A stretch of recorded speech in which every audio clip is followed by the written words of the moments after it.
بہت ہی اچھا لگا. اب میں اس کے بعد دینی اور دنیاوی تعلیم کا اس ماحول میں اور معاشرے میں کیا اثر پڑتا ہے اس سلسلے میں مکالمہ پیش کرنے کے لیے میں 2 چھوٹے معصوم اور نونہال بچے کو دعوت اسٹیج دینا چاہتا ہوں. آپ اس کا بہت ہی گہرے انداز سے اور سامنے میں اس کا لگا سکتے اندازہ کہ دینی اور دنیوی تعلیم کا کیا اثر پڑتا ہے. تو میں نہال اور مشرف کو دعوت اسٹیج دینا چاہتا ہوں. موصوف تشریف لائیں.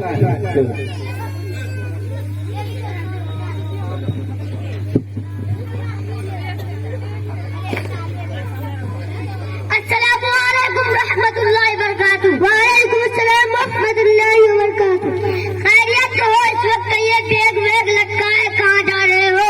میں مکتبہ تحسینیہ جا رہا ہوں دینی تعلیم حاصل کرنے کے لیے. ابھی بھی وہی پرانے خیالات اس ماڈرن دور میں.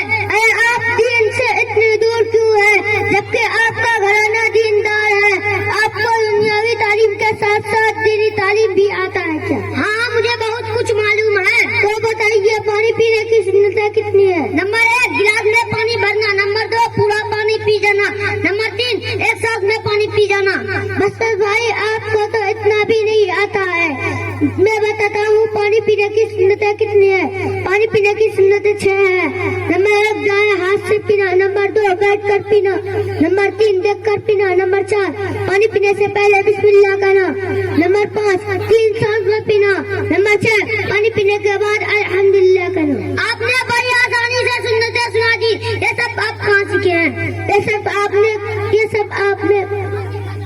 آپ نے مکتبہ تحسینیہ میں سیکھا. میں بھی انشاءاللہ اپنے والد سے گھر کر مکتبہ تحسینیہ میں داخلہ کراؤں گا. السلام علیکم ورحمۃ اللہ وبرکاتہ. وعلیکم السلام ورحمۃ اللہ وبرکاتہ. چلیے ماشاءاللہ بہت اچھا. ایک بار زوردار تالی بجائیں ان بچوں کے لیے، کیونکہ معلوم ہے کہ ہم پانی پیتے ہیں، کسی کو دیکھتے ہیں کہ بوتل اٹھایا اور کھڑے کھڑے مار دیا، اس کو پتا بھی نہیں کہ کتنے سنتیں ہیں. وہ یہ بچے ابھی بتا رہے تھے.